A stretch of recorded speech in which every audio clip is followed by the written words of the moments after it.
სამწლიანი პაუზის შემდეგ ახალციხეში პროფკავშირების შეხვედრა გაიმართა. მუნიციპალიტეტის სკოლების წარმომადგენლებს საქართველოს პედაგოგთა და მეცნიერთა თავისუფალი პროფკავშირის პრეზიდენტი შეხვდა. მაია კობახიძე მონაწილეებს ორგანიზაციის შესახებ ინფორმაცია მიაწოდა. მათი პრობლემები მოისმინა და სამომავლო გეგმებზეც ისაუბრა. მისი თქმით, თავისუფალმა პროფკავშირმა მასწავლებელთა შრომითი, ეკონომიკური და სოციალური უფლებების დაცვა უნდა მოახდინოს. საქართველოს პედაგოგთა და მეცნიერთა თავისუფალმა პროფკავშირმა მუნიციპალიტეტებში მუშაობა 2012 წლის ოქტომბრის არჩევნების შემდეგ დაიწყო.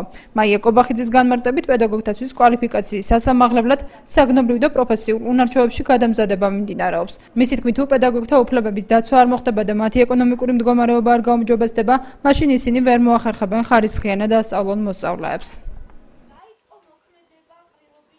ახალციხეში მე მაქვს პირველად შეხვედრა ახალციხის მასწავლებლებთან.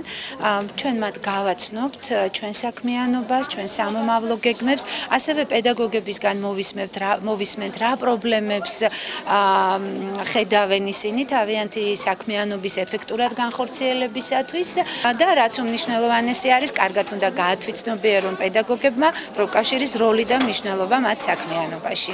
აქ წარმოდგენილი არიან მთელი ახალციხის რაიონის მთელი ახალციხის რაიონის როგორც ქალაქის, ასევე სოფლის ჩვენი პროფკავშირის წევრები.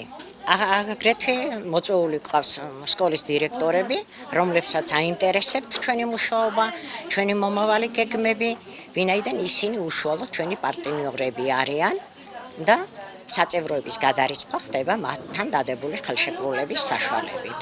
პრობლემები ძალიან დიდი იყო, როცა პროფკავშირი გააუქმეს, ძალდატანებით ალბათ. მერე მოხდა ის, რომ მასწავლებლები უკვე მარწუხებში მოაქციეს, რასაც ერქვა, რასაც უკანახებდნენ, ის უნდა ეკეთებინა. მასწავლებელი ხმას ვერ იღებდა, ვერ იმაღლებდა ხმას, თუნდაც ხელფასზე, თუნდაც პირობების გაუმჯობესებაზე. ძალიან მნიშვნელოვანია ჩვენი წარმატებისთვის იბრძვის. პირველი ნაბიჯები უკვე გადადგა 48 დღიანი შეგუება.